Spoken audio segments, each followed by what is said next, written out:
সবচেয়ে বড় সমস্যা আমি এটাকে মনে করি হিরোইক ইস্যু। ভারতের রাজনীতিতে অনেক বড় বড় হিরোইজম বা অনেক বড় বড় মডেল আছে, যারা আছে যাদের মডেল অনুযায়ী একটা ব্যক্তি তার লাইফ লিড করতে পারে, একটা ব্যক্তি তার রাজনীতিক দ্বারা করাতে পারে।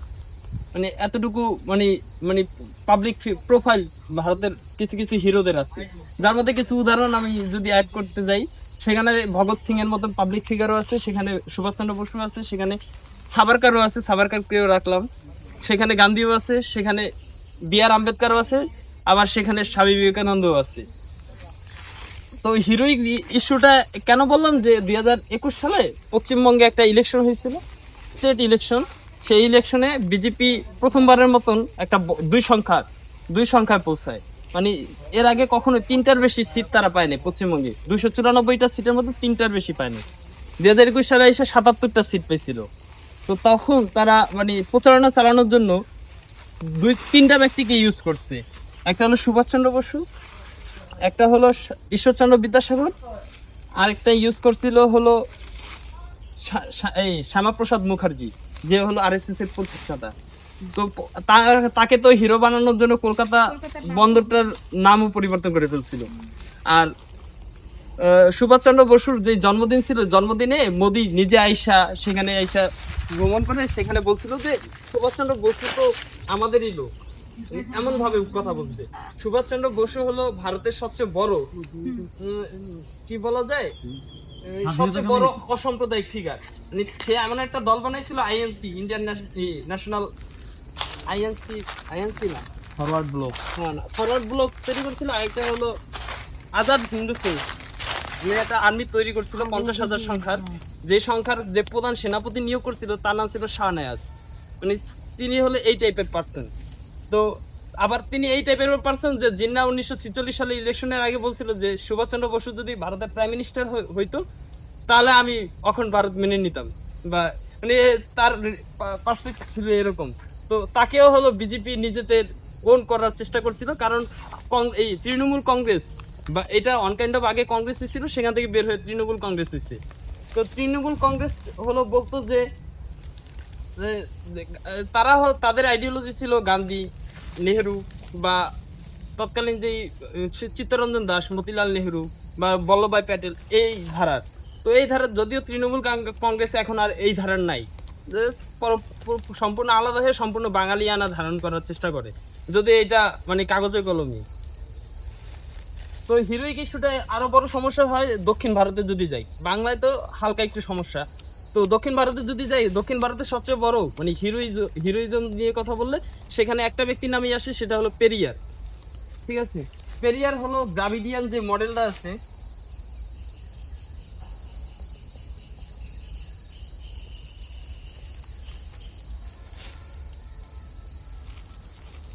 দ্রাবিডিয়ান মডেল, মানে ভারতে রাজনীতি করার মানে কয়েকটা মডেল আছে। বিজেপি গুজরাট মডেলের উপর রাজনীতি করে। গুজরাটকে আহমেদাবাদ আর হলো সুরাট নামে কয়েকটা শহর আছে বিখ্যাত, শহরটাকে এমনভাবে তারা সাজাইছে এবং এমনভাবে তারা তাদের আইটি সেল যে আছে এমনভাবে পাবলিশ করে যে এইভাবে প্রত্যেকটা রাজ্যে ডেভেলপমেন্ট করা হবে, বা এইভাবে প্রত্যেকটা রাজ্যের মানে উন্নতি করা হবে, উন্নয়ন করা হবে। তো দক্ষিণ ভারতে আবার এই মানে রাজ্য ভিত্তিক মডেল আবার চলে না। দক্ষিণ ভারতে বেশিরভাগই চলে হলো দ্রাবিডিয়ান মডেল। আর তার সবচেয়ে বড় রিজন হলো দক্ষিণ ভারতে দলিত শ্রেণীর সংখ্যাটা অনেক বেশি, আর কাস্ট সেন্সাস অনুযায়ী এইখানে কাস্ট ভিত্তিক মানে জাতিগত সমস্যাটা অনেক বেশি। আর এটা সমাধান করার জন্য 1920 থেকে 1950-এর দশকে পেরিয়ার নামে একজন বিখ্যাত প্রোফাইল আছে, তো গুগল করলে খুঁজে পাবা তাকে। তো সে এটা নিয়ে দলিতদের ইস্যু নিয়ে অনেক বড় মানে আন্দোলন গড়ে তুলছিল। আর তার সবচেয়ে বড় ডিবেট হইতো বি.আর. আম্বেদকর, ভারতের যে সংবিধানের লেখক, তার সাথে তার হলো মানে কি বলা যায় আইডিওলজিক্যাল কনফ্লিক্ট পাচ্ছ। আর যদিও বি.আর. আম্বেদকর দলিত শ্রেণীর ছিল, যার কারণে তারা দুইজন একসাথে অনেক সময় কাজ করছে। তো দ্রাবিডিয়ান মডেলটা হলো এমন একটা মডেল যেখানে হলো উন্নয়ন হবে একদম লিস্ট থেকে। যেমন বর্তমান ভারতে উন্নয়ন হয়েছে আইআইটি কেন্দ্রিক, উন্নয়ন হয়েছে ইসরো কেন্দ্রিক। ঠিক আছে, যেটা হলো স্বাধীন ভারত প্রতিষ্ঠা হওয়ার পরে তারা প্রতিষ্ঠা করছে 1951 সালে আইআইটির মতন প্রতিষ্ঠান, তারা প্রতিষ্ঠা করছে ইসরো, তারা প্রতিষ্ঠা করছে তারা নিউক্লিয়ার বোম বানাইছে, অথবা সামরিক যে ওদের যে ডেভেলপমেন্ট এটাকে সামনে আনা যেতে পারে। ডিআরডিও প্রতিষ্ঠা করছে, ডিফেন্স ডেভেলপমেন্টের জন্য ডিআরডিও প্রতিষ্ঠা করছে। তো তাদের মডেল হয়ে এরকম, কিন্তু অপর সাইডে যদি চায়নায় যায় তারা ডেভেলপমেন্ট করছে তাদের প্রাইমারি লেভেল। তো দ্রাবিডিয়ান মডেল হলো একদম ওই টাইপের, একদম প্রাইমারি লেভেল। এই কারণে দ্রাবিডিয়ান মডেলের অনুযায়ী যেই 3-4টা রাজ্য চলে, কেরালা, তামিলনাড়ু, অন্ধ্রপ্রদেশ, এখানে এডুকেশন যেই রেটটা আছে এটা খুব হাই। কেরালায় তো 97% এডুকেশন রেট। তো দ্রাবিডিয়ান মডেলটা হলো ওয়ার্ক করে এইভাবে।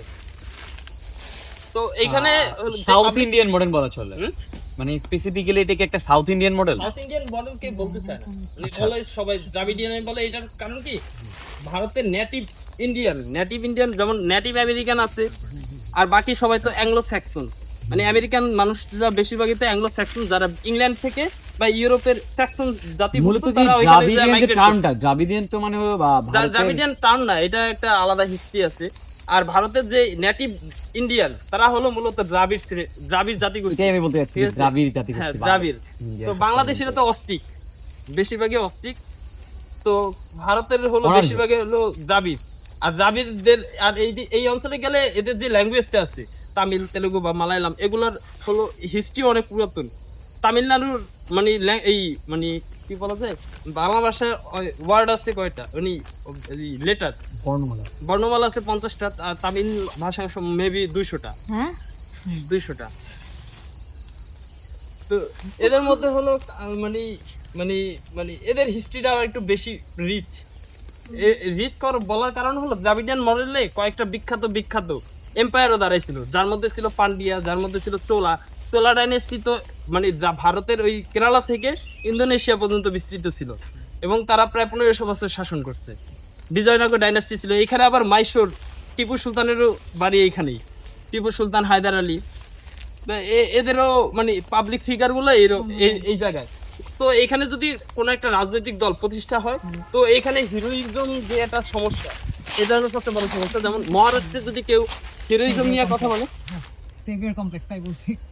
মহারাষ্ট্রে যদি কেউ হিরোইজম নিয়ে কথা বলে, তাহলে একটা ব্যক্তির নাম বলে, সেটা হলো ছত্রপতি শিবাজি। আবার যদি উত্তরপ্রদেশে কেউ মানে পাবলিক ফিগার বা প্রোফাইল নিয়ে কথাবার্তা বলে, তাহলে সেখানে চলে আসে উত্তর ভারতে বেশিরভাগই কথা বলে নেহরু, গান্ধী, এই টাইপেরই। গুজরাটের ওইদিকে বা রাজস্থানের যদি কথাবার্তা বলে, তাহলে রাজপুতদের নিয়ে আসে, সেখানে নিয়ে আসে জয় সিংকে। আবার যদি পাঞ্জাবের দিকে মুখ করি, পাঞ্জাবের তেজ বাহাদুরদের নিয়ে আসে। কাশ্মীরের হিস্ট্রিটা ভারতের সাথে ইনক্লুড করে না, কারণ 1875 সালে ব্রিটিশরা কাশ্মীরকে বিক্রি করে দিয়েছিল 75 লাখ টাকার বিনিময়ে মাত্র, মানে গুলাব সিং এর কাছে। তো এই কারণে কাশ্মীরের হিস্ট্রিটা ভারতের হিস্ট্রির সাথে ওইরকম ইন্টার রিলেটেড করে না। তো 75 লাখ টাকা বিক্রি করতে মাত্র একটা স্টেট পুরোপুরি। আমাকে দিত, কিনে নিতাম। লুইজিয়ানা একটা স্টেট আছে আমেরিকান। তো আগে এটার আয়তন ছিল প্রায় 30 লক্ষ বর্গ কিলোমিটার, সেটা মাত্র 15 লক্ষ মিলিয়ন। মহারানা প্রতাপ বা যারা এরা তো সবাই মুঘলদের কাছে হাতে, তাদের হিরো না ধরে মানে তাদের হিরো ধরা হয় কেন? এটা আরো কমপ্লেক্স হিস্টোরি। প্রত্যেকটা মানে স্টোরিতে মানে ভারতে কখনো স্টেটলি মানে ওইভাবে বিকাশ লাভ করেই নেই, মানে মানে এজ এ কান্ট্রি পুরো ইন্ডিয়া। যার কারণে ভারতের উত্তর নর্থ ইস্টে যে রাজ্যগুলো ছিল, যেমন আসাম, ত্রিপুরা, মেঘালয়, নাগাল্যান্ড বা মণিপুর, এখানকার ইস্যুগুলো সেন্ট্রালি আলোচনা করা হয় না। মণিপুরে 2 বছর যাবত রায়ট চলতেছে, মৈতি ভার্সেস কুকিদের, মানে প্রতিদিন মারামারি হইতেছে, প্রতিদিন সেখানে দ্বন্দ্ব হইতেছে, কিন্তু সেখানে সেন্ট্রাল গভর্নমেন্ট, মোদি এখনো সেখানে যায়নি 2 বছরের মধ্যে। তো ভারতে ওইভাবে কান্ট্রি অ্যাজ এ কান্ট্রি ওইভাবে বিল্ড আপ হয়নি এখনো। অ্যাজ এ স্টেট সেখানে বিল্ড আপ হয়েছে, যার কারণে অ্যাজ এ স্টেট দক্ষিণাতে চলে দ্রাবিডিয়ান মডেল, নর্থ ইন্ডিয়ায় হিন্দি বেল্টে চলে আবার Gujarati model, Rajasthani model, Delhi model, Arvind Kejriwal তো দিল্লি মডেলে চলে। তো এইখানে এই ধরনের প্রবলেম আছে। বাংলায় বেঙ্গলি মডেল, আসামে যেমন অহোম রাজা ছিল, তো অহোম রাজা তো কখনো কোনো যুদ্ধে হারেই নেই, 17 বার মুঘলদের পরাজিত করছে। তো এইখানে হলো স্টেট বেস তাদের হিরোইজম প্রকাশ করে। যেমন বেঙ্গলরা যারা বাঙালি, তারা তো সুভাষ বসুর উপরে তো কখনোই গান্ধীকে রাখবে না, কখনোই তারা রাখে না। মানে সুভাষ বসুকে একদম সুপ্রিম হাই কমান্ডে রাখে, তারপরে বাকি সব। তো এই ধরনের মডেলগুলো ভারতে চলে। পথের দাবি। হুম। আর এটা হচ্ছে এক একটা যার কাছে যার ক্ষমতা ছিল তার হচ্ছে মানে ন্যারেটিভ দাঁড় করানোর। হ্যাঁ, ন্যারেটিভ দরকার। যেমন সর্দার বল্লভভাই প্যাটেলকে মানে তার নামে একটা মূর্তি বানাইছে, স্ট্যাচু অফ ইউনিটি, পৃথিবীর সবচেয়ে বড় মূর্তি, তার নামে কেন বানানোর প্রয়োজন বা এত বড় মূর্তি বানানোর কেন প্রয়োজন? ভাই তাই সেইটা এইটার করে সবচেয়ে বড় করছে, রিজন হ্যাঁ, হলো এটা দরকার। সবচেয়ে 2019 সালের ইলেকশনের আগে গান্ধীকে নিয়ে একটা বড় একটা ডিবেট চলে। তখন হলো ভারতের রাজনীতিতে সাভারকারের নামটা যাতে ফিরে আসা যায়, যার কারণে তারা গান্ধীকে একটু ডিফেন্ড করার জন্য গান্ধীকে বলে গান্ধী ছিল একটা উম্যানাইজার, হ্যাঁ, হ্যাঁ এই টাইপের কথাবার্তা বলে, হ্যাঁ। ঠিক আছে। তো গান্ধীকে ডিফেন্ড করার জন্য তারা সামনে আনে সর্দার বল্লভভাই প্যাটেলকে, ঠিক আছে। সর্দার বল্লভভাই প্যাটেলের প্রধানমন্ত্রী হওয়া উচিত ছিল, মানে সে প্রধানমন্ত্রী কিভাবে হবে? ভারতের প্রথম লোকসভা ইলেকশন হয়েছে 1952 সালে, সর্দার বল্লভভাই প্যাটেল 1950 সালে মারাই গেছে। তো এই ধরনের কথাবার্তা বলে তখন আবার আইটি সেল কোনো কথা বলতে পারে না, এটা হলো ভারতের সবচেয়ে বড় সমস্যা। তো কি যেন বলতেছিলাম, ও পলিটিক্যালি যে ভারত না, মনোমস্তাবলী উপমহাদেশের রাজনৈতিক অবস্থাই এটা, হ্যাঁ। তাই না? বাংলাদেশে আর কি সমস্যা। থাক, ওটাই পুরোটাই সমস্যা। আচ্ছা, তো হিরোইজম নিয়ে মানে পলিটিক্যালি অনেক বেশি মিস ইউজ হয়েছে, এটা আর কি মানতে বাধ্য। তার সবচেয়ে বড় রিজন হলো কংগ্রেসই প্রথমে এটার মানে সবচেয়ে বেশি মিস ইউজ করছে। শুরুর দিকে তো তারাই টানা ক্ষমতায় ছিল, যেমন 1947 থেকে 1977 টানা 30 বছর, 2 বছর মাঝে গ্যাপ, আবার 79 থেকে মানে 80 থেকে আবার 96 পর্যন্ত তারাই ক্ষমতায়, আবার 4 থেকে 14 সাল পর্যন্ত 10 বছরে তারাই ক্ষমতায়। তো এত বছরের শাসনামলে তারা মানে এমন এমন প্রোফাইলকে অনেক বড় গ্রেড বানাইছে, এমন এমন প্রোফাইলকে একদম ডিফেন্ড করছে, যার কারণে পরবর্তী রাজনৈতিক দল ক্ষুব্ধ হয়েও মানে পরবর্তী তাদের যে প্রোফাইলগুলো ছিল তাদের ডিফেন্ড করার কাজ করছে। যেমন তার সবচেয়ে বড় রিজন আমি যদি বলি যে ভগৎ সিংকে 1900 এর আগে পাঠ্যপুস্তকে তেমন জায়গা দিত না, বা মারাঠাদের তেমন জায়গা দিত না, বা টিপু সুলতানকে জায়গা দিত না।